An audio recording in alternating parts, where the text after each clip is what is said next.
कहते हैं कि जो समय बीत गया वो कभी वापस नहीं आता, और यही छोटी सी बात हमें हमेशा ये याद दिलाती है कि हमें अपने आज के समय का किस प्रकार सदुपयोग करना है, ताकि भविष्य में हम कभी भी बीते समय को लेकर परेशान ना हो। हर किसी को समय के महत्व को समझना जरूरी है। हम इस दुनिया में कब तक है ये कोई नहीं जानता, लेकिन जब तक हैं तब तक उस समय कैसे उपयोग करना है ये हम लोग अच्छी तरह से जानते हैं।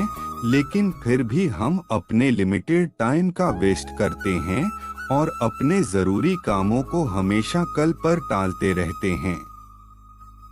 ये छोटी सी मोटिवेशनल स्टोरी महाभारत का एक हिस्सा है, जिसमें भीम ने अपने बड़े भाई युधिष्ठिर को समय के महत्व को समझाया, और वही चीज हम लोगों के लिए भी बहुत जरूरी है। ये कहानी है महाभारत के समय की। महाभारत के युद्ध के बाद युधिष्ठिर ने राजा के रूप में शासन करना शुरू किया। युधिष्ठिर अपनी दानवीरता और उदारता के लिए प्रसिद्ध था। जो कोई भी दान पाने की इच्छा से युधिष्ठिर के पास आता वह कभी खाली हाथ नहीं लौटता। एक बार देर रात को एक भिखारी महल के दरवाजे पर आया और दान मांगने लगा। उस समय राजा युधिष्ठिर सो रहे थे। रानी द्रौपदी ने उन्हें जगाया, लेकिन युधिष्ठिर ने कहा, मैं बहुत थक गया हूँ। भिखारी को सुबह तक इंतजार करने के लिए कहें। कल सुबह उठने के बाद मैं उसे उसके वजन के बराबर सोने के सिक्के दूंगा।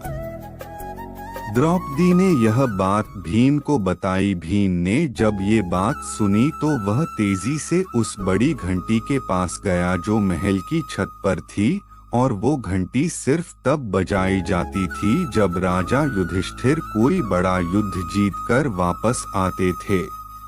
भीम बिना रुके उस घंटी को जोर जोर से बजाने लगा। घंटी की आवाज सुनकर हर किसी को लगा कि राजा युधिष्ठिर किसी महान युद्ध को जीतकर वापस आए हैं, और यह देखने के लिए सभी पांडव और राज्य के लोग वहां एकत्रित हो गए। काफी देर तक घंटी बजती रही। अंत में राजा युधिष्ठिर को भी उठना पड़ा। गुस्से में उन्होंने भीम से पूछा, तुम इतनी रात को घंटी क्यों बजा रहे हो? भीम ने विनम्रतापूर्वक उत्तर दिया, ऐसा इसलिए है क्योंकि आज आपने बहुत बड़ी जीत हासिल कर ली है। यह सुनकर राजा युधिष्ठिर चौंक गए और पूछा, ये तुम क्या कह रहे हो? भला इतनी रात को मैंने कौन सा युद्ध जीत लिया है? भीम ने उत्तर दिया, बड़े भाई, आज आपने समय को ही जीत लिया है। आपने महारानी से कहा कि भिखारी को दान कल सुबह मिलेगा। अब यह घोषणा तो कोई तभी कर सकता है जब वह समय के साथ जीत हासिल कर ले। क्या आपको यकीन है कि कल सुबह तक आप दान देने के लिए जीवित रहेंगे, और या फिर ये भिखारी इसे प्राप्त करने के लिए जीवित रहेगा? यह सुनकर युधिष्ठिर को भीम की बात का एहसास हुआ, और उन्होंने तुरंत उस भिखारी को अंदर बुलाया और उसे दान दे दिया। हम सभी के पास लिमिटेड टाइम होता है, और कोई नहीं जानता कि आने वाले कल में क्या होगा। इसलिए जो काम आप आज और अभी कर सकते हैं उसे कभी आने वाली कल के लिए बचा के ना रखें, क्योंकि कल कभी नहीं आता। हमारी जिंदगी हमारे आज से ही चलती है। अगर जिंदगी को बेहतर तरीके से जीना है तो हमेशा आज में जिएं। कल क्या होगा इस बारे में ज्यादा ना सोचें, क्योंकि जो खुशियां आपका आज आपको देगा हो सकता वो खुशियां कल आ ही ना पाएं। इसलिए कल की टेंशन न लेकर अपनी लाइफ को एंजॉय करें, क्योंकि ये टाइम अगर चला गया तो फिर कभी लौटकर वापस नहीं आएगा। जो लोग समय की वैल्यू नहीं समझते वो अक्सर आज का काम कल पर टाल देते हैं।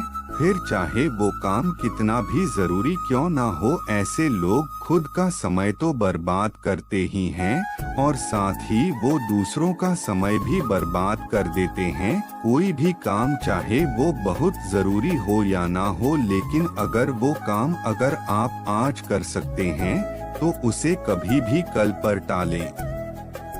काम को टालते रहने की आदत कई बार हमारे लिए और साथ दूसरों के लिए भी मुसीबत बन जाती है। समय का सदुपयोग करना हम सभी के लिए बहुत जरूरी है। बर्बाद हुआ समय कभी लौटकर वापस नहीं आ सकता। जो काम सही समय पर हो सकता है उसे करने में कभी देरी ना करें।